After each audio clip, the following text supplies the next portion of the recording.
Hello, I'm Black Bright News, and I haven't done anything Black Bright News-ish for a while because I just haven't been inspired to. But I wanted to share something with you today.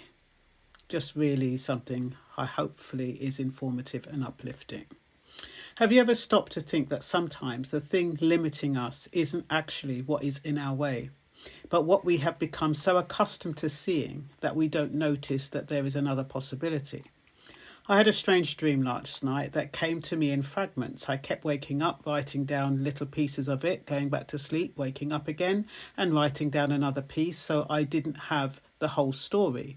But when I put all the fragments together, there was something about it that made me think there is a connection. In one part of the dream, there was a stick apparently holding up a ceiling. Then somebody came along and kicked the stick away. Now, you would expect the ceiling to come down, wouldn't you? But it didn't, and I wasn't frightened, surprised, or relieved. I was simply neutral, just observing what was happening. I thought afterwards, how often do we do that in life? We convince ourselves that something is holding everything together, so we become afraid of what will happen if it's removed. It might be a relationship, a responsibility, a job, an arrangement, a habit, even a particular way of thinking. We think if that goes, everything is going to fall apart. But sometimes we discover that what we thought was holding everything together wasn't. And actually, it wasn't carrying the weight we had given it. Then there was another strange part of the dream. I saw some decorative bricks on the left-hand side, and they were fluorescent, really bright. At first I thought, well, bricks represent structure, foundation, something solid. But then I started thinking about the fact that these bricks were so fluorescent that they could actually distract me from noticing what they were. You see the colour first, rather than the fact that they are bricks forming part of a structure. And isn't that also something we do in life? We can become so attracted to the appearance of something that we stop examining what it actually is. Something can look impressive, exciting, successful, or glamorous, and because it catches our attention, we don't question what's underneath it. Then there was a street, and about two-thirds of it was taken up by people. It looked almost like a carnival, except there was no music, no joviality. Nobody seemed particularly happy. They were just there, mainly dressed in greys and browns, and the whole area looked congested. However, alongside all these people occupying roughly the remaining third of the street was an absolutely radiant area. It wasn't the sun, but it looked a little like a concentrated burst of sunshine, with rays coming out all around. It was yellow, bright, clear, and dense with light, and there was nobody in it. It wasn't just bright, it almost felt as though it had a beckoning quality that seemed to invite attention, almost to say, come over here, look at this, and yet nobody was paying any attention to it. Which made me think about how easily we become so absorbed in what is familiar, what everybody else is doing, or what has always been in front of us, that we don't even recognise when something different is quietly inviting us to look in the other direction. It made me think about conformity. There is something recognisably British about the idea of knowing the rules without anybody having to state them. I wonder whether some of us are so accustomed to conformity that we don't even recognise it as conformity anymore.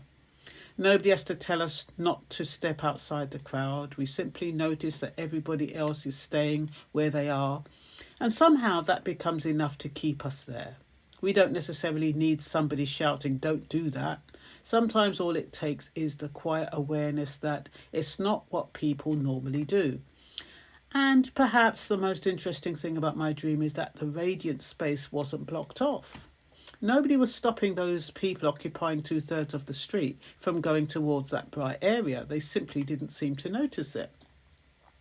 I guess when everybody is looking in the same direction, it becomes surprisingly difficult to notice that there are other directions to look in. The possibility can be right there beside us, not hidden, not inaccessible, not even requiring us to fight our way towards it, and yet we can be completely oblivious to it simply because our attention is elsewhere.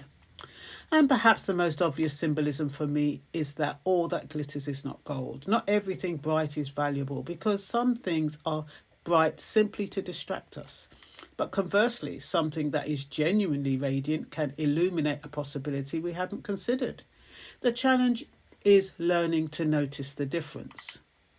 That really got me thinking about life, because those people were not necessarily emotionally empty. There were lots of them occupying most of the street, but somehow the life seemed to have been taken out of them. They were present, but there was no celebration, no colour, no music, no sense of vitality. And right beside them was this radiant space, yet they appeared completely oblivious to it. It wasn't hidden. Nobody was stopping them from going there. There wasn't a wall or a barrier. It was simply there, but they didn't appear to see it. I thought on reflection how often that can happen to us. We can become so accustomed to our circumstances, our routines, our problems, our disappointments, our fears, even our way of thinking, that we stop noticing what else is around us. We can become so focused on the 2/3 of the street that we forget there is another third.